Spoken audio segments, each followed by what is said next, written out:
What if sin isn't about punishment, but direction? Not a crime to be judged, but a sign of mistake. Every miss is a small step into hell, lived in real time. But you can stop. You can turn. You can aim better. Watch till the end to find out how.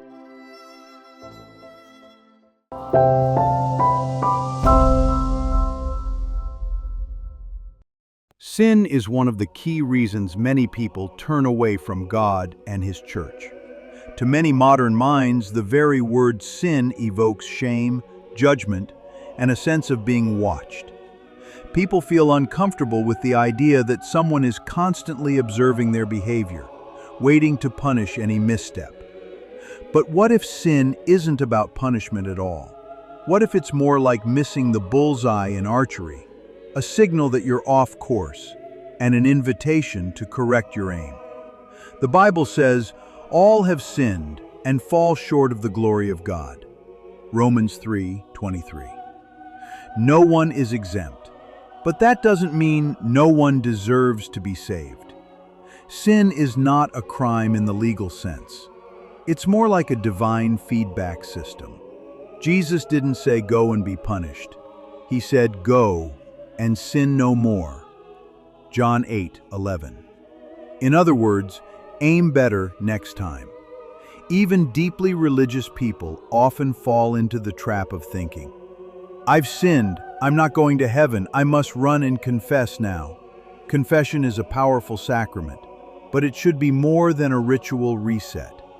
What really changes a life is not just saying, "I was wrong," but also asking, "What didn't work? What can I do differently next time?" Imagine if we all approach confession with a rule. Before you come, take a real action. Do something about your mistake. Then come, confess both your sin and your first steps toward correction. Better yet, work with a spiritual guide who can help you map out a concrete path forward. Most people, and even God, don't need to hear your apology as much as you need to say it. That's the first step of healing. But unless it's followed by the second step, transformation, it doesn't lead anywhere. Everything is in your hands. You can learn, recalibrate, and shoot again, or you can keep missing and blame everyone else for the life you don't love. The choice is yours. Deadly sin isn't just missing the bullseye. It's aiming in the complete opposite direction. It's when the soul moves away from God, away from His love, away from heaven. The Church names 7 deadly sins, not because they are the worst actions, but because they reflect a broken direction of life. These sins form a kind of spiritual hierarchy. They grow from the same root, pride. Like branches from a poisoned tree, every other deadly sin stems from it. If you were to cut down the root of pride, the rest would slowly wither. But here's the irony. Deciding to attack pride head-on, without first humbling yourself and addressing the smaller dragons, can itself be an act of pride. It's often wiser to start smaller, to notice and battle envy, sloth, or wrath first. Every victory, even over the lesser sins, trains the soul to strike at the root when the time is right. Pride. It begins with thinking you are better than others. Pride is the root of nearly every other sin. It grows when you fail to be humble, and when you stop believing that God knows better than you. The prideful heart might not even believe it needs God. It's not just arrogance, it's spiritual blindness. Envy. Often born from pride, envy says, "I deserve what they have." It creeps in when you can't celebrate someone else's promotion, success, or joy. Even if you try not to think of it that way, the inability to be happy for others is envy and a symptom of deep pride. It reflects a failure to trust that God is just, merciful, and wise. Wrath. Righteous anger exists, but wrath goes beyond it. It consumes your heart. When you're angry all the time, when you lash out and shame others instead of seeking understanding, that's wrath. It usually masks deeper issues like pride and envy, and it puts you in God's place, judging others.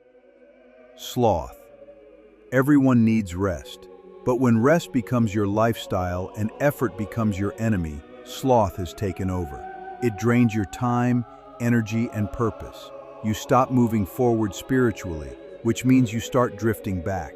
You may still attend church or say your prayers, but sloth keeps your heart disengaged. You stop growing. Greed. This is more than a refusal to share. It's fear. Fear that you won't have enough. Fear that God won't provide. Greed often comes from pride and envy. It convinces you that your security is in money, power, or possessions, not in the Lord. It shrinks your soul even as it fills your pockets. Gluttony. Not just about food, but any attempt to satisfy the body's endless desire for pleasure. It can show up in overeating, binge watching, or digital addictions. Like sloth, it uses a good thing, rest, joy, celebration, in a distorted way. Life includes oases, but it cannot be one eternal vacation. Gluttony is refusing to leave the oasis and return to the journey. Lust. Lust is not about natural desire. It's about turning someone into an object. It doesn't aim to share love or build communion, only to consume. It springs from pride, envy, and greed. Lust doesn't see the person. It only sees what it can take. Love says, I want to give myself to you. Lust says, I want to use you for me. As Bishop Robert Barron explains, these sins are not random. They're all forms of loving the wrong things, in the wrong way. Sin isn't always loud or obvious. Most of the time, it's quiet.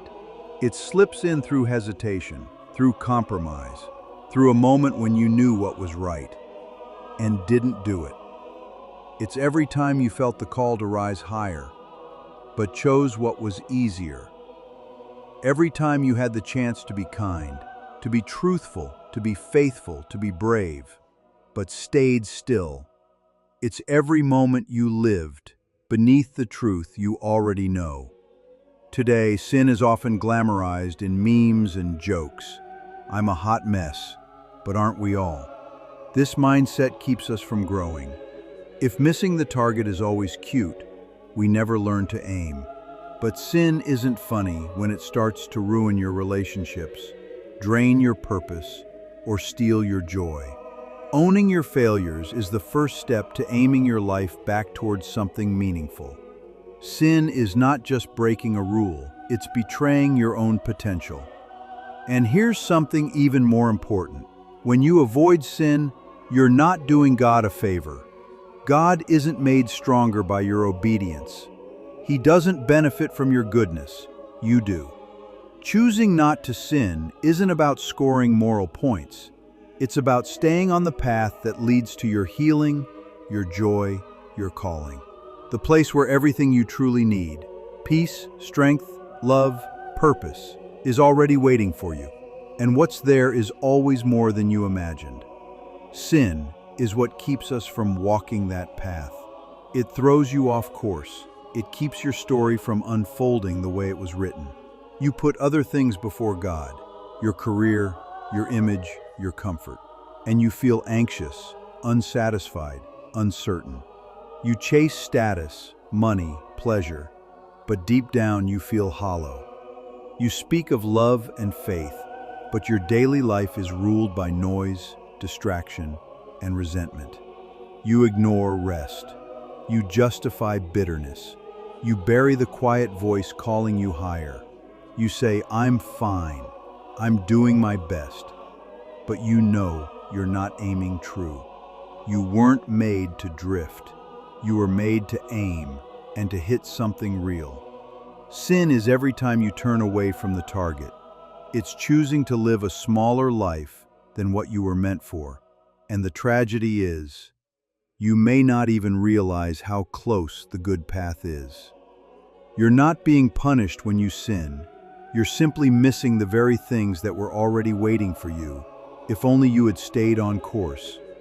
And if you surrender to the deadly sins, pride, envy, wrath, greed, sloth, gluttony, lust, you begin to taste hell now, because these sins create desires that can never be satisfied. The more you feed them, the hungrier they become. The more you get, the more you want. You build your own prison from the inside. That's why sin isn't just something that puts you in danger of hell. It's how hell begins, right here, right now. So no, you're not doing God a favor by avoiding sin. You're doing yourself the only favor that truly matters. You're returning to the path, and you're remembering how to aim. We all miss the mark. That's part of being human. But some people, even after years of mistakes, damage, and despair, stop. They turn, and they re-aim their lives towards something greater than themselves. When that happens, it's not about perfection, it's about direction. Augustine was brilliant, a philosopher, a speaker, a man chasing pleasure and applause. He once prayed, "Lord, make me chaste, but not yet." He had success, women, fame, and yet he felt hollow. When his soul finally broke, he didn't run in fear. He surrendered. He turned toward God, and out of that turning came Confessions, the first spiritual autobiography in history. He became a bishop, a teacher, a saint, not because he never sinned, but because he stopped aiming at himself and turned toward truth. John Newton captained slave ships, a man hardened by pride and profit. But a near-death storm cracked him open. He survived and changed, not instantly and not without pain, but with honesty and conviction. He became a preacher. He spoke out against slavery, and he wrote the words that echoed through generations. Amazing grace that saved a wretch like me. He didn't pretend to be clean, but he chose not to stay corrupted. That's redemption. Malcolm X grew up in chaos.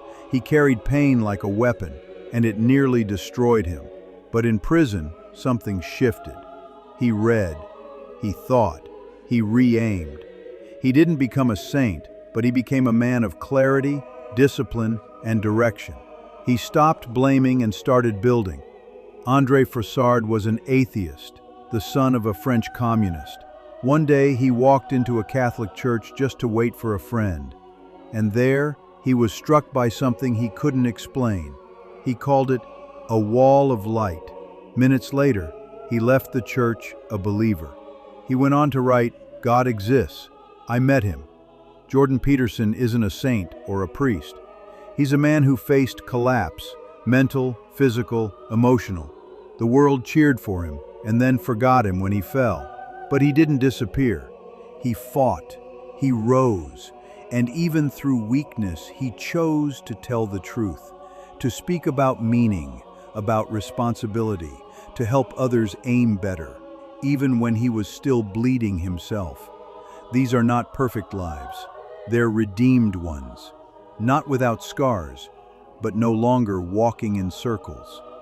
And then, there are stories that never turned. Amy Winehouse, a voice that could shake the soul, but her music was a cry for help that the world turned into a soundtrack. She spiraled, and no one could stop it. She died at 27, still loved, still missed, but lost. Heath Ledger, brilliant, bold, unforgettable. After filming The Dark Knight, something broke. He couldn't rest, couldn't sleep. He chased peace and found poison. His performance won awards, but his pain was deeper than applause could reach. Anthony Bourdain, a man who made the world hungry for meaning. He ate with kings and with the forgotten, but behind every story was a silence he couldn't fill. He had wisdom, he had adventure, but the weight inside never left, and one day, it crushed him. These are not stories to judge, they're stories to mourn, because the truth is, talent can't save you. Fame can't redeem you. Success, beauty, brilliance. None of it matters if your soul is aimed in the wrong direction. That's the tragedy of sin. Not that it makes you bad, but that it pulls you off course. It keeps you from becoming what you were created to be. So look at your life. Are you on the path, or are you lost in the applause? Are you climbing, or are you spiraling?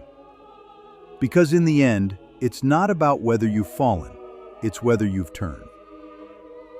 So let's be honest. Life doesn't fall apart because of one mistake. It unravels when you keep aiming in the wrong direction and refuse to stop. And sin? It's not about breaking rules. It's about missing your purpose, missing who you were supposed to become. You weren't made for applause. You weren't made to chase pleasure until it breaks you. You were made to walk a path, a narrow one, yes, but it leads somewhere. It leads to peace, to joy, to grace. And every time you turn, every time you realign your aim, you take a step back toward that path. The worst thing isn't that you've sinned. It's that you might never stop long enough to notice and turn. You've already been called. You're already being written into a story. The question is, are you still trying to be the author, or are you finally ready to let the author guide your next step? Because in the end, sin is missing the mark, but grace is getting another shot. And this time, maybe you aim true. Don't miss the next episode. We'll talk about sacrifice. Not the version we often imagine, not suffering for its own sake, but the real meaning of giving something up to gain something greater. It might change how you see your entire life. If this message stirred something in you, make sure to subscribe. Share this with someone who's ready to stop drifting and start living with purpose.